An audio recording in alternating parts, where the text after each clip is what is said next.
प्रिय विद्यार्थियों, आप सभी का हमारे इस YouTube channel star study centre में स्वागत है। तो आज मैं आपके लिए UP board exam class 12 Hindi पाठ्य पुस्तक में संकलित जो कहानी का प्रक्रम पूछा जाता है उसके अंतर्गत आपकी तृतीय कहानी है नए पाठ्यक्रम के अनुसार बहादुर। इसका सारांश लेकर के आया हूँ। कहानी के नायक का नाम बहादुर रखा गया है। क्या रखा गया है? कहानी के नायक का नाम बहादुर रखा गया है। तो बहादुर जो कहानी है वो प्रसिद्ध कहानीकार अमरकांत द्वारा रचित एक मनोवैज्ञानिक और चरित्र प्रधान कहानी है। कैसी कहानी है? चरित्र प्रधान, जिसमें चरित्र की प्रधानता हो, आपके कैरेक्टर की प्रधानता दी जाती हो। किसकी प्रधानता दी जाती हो? कैरेक्टर की प्रधानता दी जाती हो जिस कहानी में, वो कहानी चरित्र प्रधान कहानी कहलाता है। प्रिय विद्यार्थियों, इससे पहले मैंने पंचलाइट कहानी का अध्ययन करवाया है। लिंक डिस्क्रिप्शन और कुछ समय बाद आपको आई बटन में भी प्राप्त हो जाएगा, जा करके उस कहानी को भी देख लीजिए। तो यहाँ तक हमने देखा कि बहादुर प्रसिद्ध कहानीकार अमरकांत द्वारा रचित एक मनोवैज्ञानिक एवं चरित्र प्रधान कहानी है। इसकी कथा वस्तु आधुनिक मध्यवर्गीय समाज की दिखावटी मानसिकता से ग्रहण की गई है। कहानी में यह बताया गया है कि आज का मध्यवर्गीय परिवार स्वयं को समाज में उच्च वर्गीय और प्रतिष्ठित व्यक्ति दिखाने के लिए नौकर रखते हैं, जबकि उनकी आर्थिक स्थिति इसकी इजाज़त नहीं देती। परिवार में नौकर के आ जाने पर नौकरों के प्रति उनका व्यवहार कितना असभ्य और क्रूर हो जाता है कि वह मानवता की सारी हदें पार कर जाता है। आर्थिक स्थिति इजाज़त नहीं देती।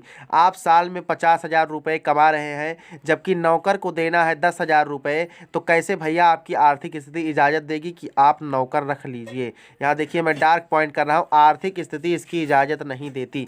तो किस तरीके से आप रख पाएंगे, सोचने वाली विषय है। ये आलोचनात्मक कहानी है। देखिए, आलोच्य कहानी की कथा वस्तु के केंद्र में एक ऐसे ही पहाड़ी नौकर बहादुर की कहानी है। कथा वस्तु में इस बात को भी मुख्य विशेष के रूप में उठाया गया है कि नौकर को भी अपने मान, प्रतिष्ठा और भावना होती है। यानी नौकर के पास भी अपनी खुद की मान, प्रतिष्ठा, भावना, सम्मान होता है, भले ही वह बालक क्यों ना हो। बालक है तो भाई इंसान ही तो है। अब इसके बाद देखिए, इसका सारांश कुछ इस तरीके से है, आपके स्क्रीन पर यहाँ दिख ही रहा होगा। देखिए, बहादुर कहानी का सारांश। प्रश्न किस तरीके से आपके परीक्षा पत्र में पूछेगा, प्रश्न पत्र में, कि निम्नलिखित कहानियों में से किसी एक कहानी का सारांश अपने शब्दों में लिखिए। तो बहादुर कहानी का सारांश मैं बता रहा हूँ, इसको आप इसी तरीके से लिख देंगे। दिल बहादुर एक पहाड़ी नेपाली लड़का है जो इस कहानी का नायक है। क्या है? नायक है। कहानी का नायक कौन है? दिल बहादुर। वह एक असहाय बालक है। उसके पिता की युद्ध में मृत्यु हो चुकी थी। उसकी माता उसे बहुत पीटती थी, इसलिए वह घर से भाग आया और उसने एक मध्यवर्गीय परिवार में नौकरी कर ली। बहादुर बड़े परिश्रम से घर में काम करने लगा। गृहस्वामिनी निर्मला उसके काम से बहुत खुश थी। निर्मला ने उसका नाम बहादुर रखा। देखिए, पहले उसका नाम दिल बहादुर था, बाद में जब वो मध्यवर्गीय परिवार में गया तो वहाँ उसका नाम चेंज कर दिया गया। क्या रख दिया गया? बहादुर रख दिया गया। और किसने चेंज कर दिया? उस गृह की गृहस्वामिनी निर्मला ने, जिनका कि नाम निर्मला था, निर्मला ने नाम चेंज कर दिया। बहादुर की मेहनत के कारण मकान साफ सुथरा रहने लगा और घर में सभी सदस्यों के कपड़े साफ रहने लगे। बहादुर देर रात तक काम करता और सुबह जल्दी उठकर काम में जुट जाता। वह इसी में खुश था और हर समय हंसता रहता था। वह रात को सोते समय पहाड़ी भाषा में कोई गीत गुनगुनाता रहता था। हंसना और हंसाना मानो उसकी आदत बन गई थी। निर्मला का बड़ा लड़का किशोर एक बिगड़ा हुआ लड़का था। वह शान, शौकत और रोब दाब से रहने का समर्थक था। उसने अपने सारे काम बहादुर को सौंप दिए थे। यदि बहादुर उसके काम में तनिक सी भी असावधानी बरतता तो उसे गालियां मिलती। इतना ही नहीं, वह छोटी छोटी बात पर बहादुर को पीटता भी था। देखिए, यहाँ मारना भी शुरू हो गया, नौकर को मारने पीटने भी लगे लोग। इसके बाद देखिए क्या कह रहा है। पिटकर बहादुर एक कोने में चुपचाप खड़ा हो जाता और कुछ देर बाद घर के कार्यों में पूर्ववत जुट जाता।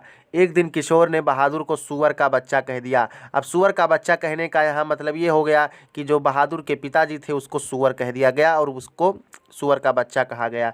बहादुर इस गाली को सहन न कर सका। उसका स्वाभिमान जाग गया और उसने उसका काम करने से इनकार कर दिया। जब निर्मला के पति ने उसे डांटा तो उसने कहा, बाबूजी, भैया ने मेरे बाप को क्यों लाकर खड़ा किया।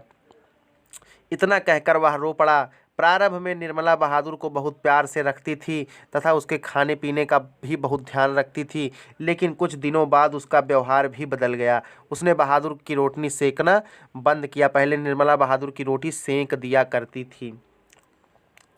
अब घर की स्थिति यह हो गई थी कि जरा सी गलती होने पर भी किशोर और निर्मला उसे पीटते। मारपीट और गालियों के कारण बहादुर से गलतियां और भूलें अधिक होने लगी। भाई, जब किसी को हंसिएगा बोलिएगा तो उससे गलती होगी कि नहीं होगी। एक रविवार को निर्मला के रिश्तेदार अपनी पत्नी और बच्चों के साथ निर्मला के घर आए।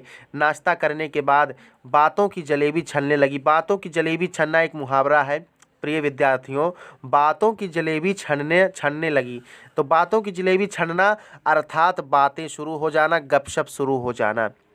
अचानक उस रिश्तेदार की पत्नी नीचे फर्श पर झुककर देखने लगी और चौपाई पर कमरे के अंदर से भी छानबीन करने लगी। पूछने पर उसने बताया कि उसके 11 रुपये खो गए हैं, जो उसने चारपाई पर ही निकाल कर रखे थे। इसके बाद देखिए, सबने बहादुर पर संदेह किया।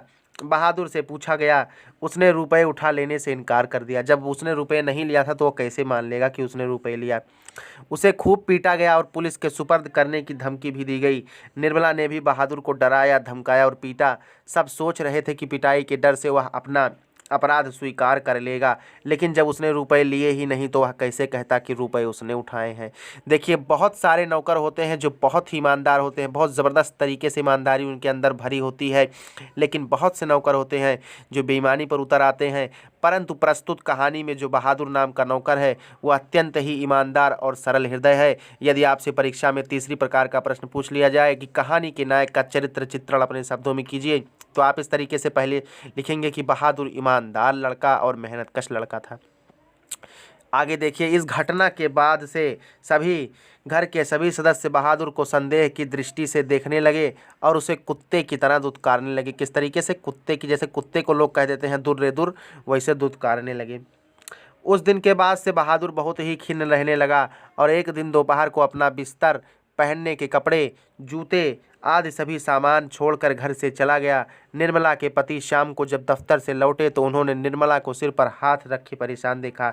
भाई, आप नौकर को मार रहे हैं, पीट रहे हैं, परेशान कर रहे हैं, तो नौकर आपके यहाँ कितना टिकने वाला है। अब उसके बाद में चाहे परेशान होइएगा, चाहे जो करिएगा। आंगन गंदा पड़ा हुआ था क्योंकि बहादुर जा चुका था। बर्तन बिना मजे पड़े थे क्योंकि बहादुर जा चुका था। और घर का सामान अस्त व्यस्त था क्योंकि बहादुर जा चुका था। कारण पूछने पर पता चला कि बहादुर अपना सामान छोड़कर घर से चला गया। मैं पहले भी बता रहा हूँ, बहादुर घर से चला गया था। निर्मला, उसके पति और किशोर का उसकी ईमानदारी पर विश्वास हो गया था। उसने कहा कि रिश्तेदारों के रुपए भी उसने नहीं चुराए थे। जब वो चला गया भैया, तब उसकी अहमियत सब लोग पहचाने। निर्मला, उसका पति और किशोर सभी बहादुर पर किए गए अत्याचारों के लिए पश्चाताप करने लगे। प्रिय विद्यार्थियों, आपको यह कहानी सुनने के पश्चात कैसा लगा?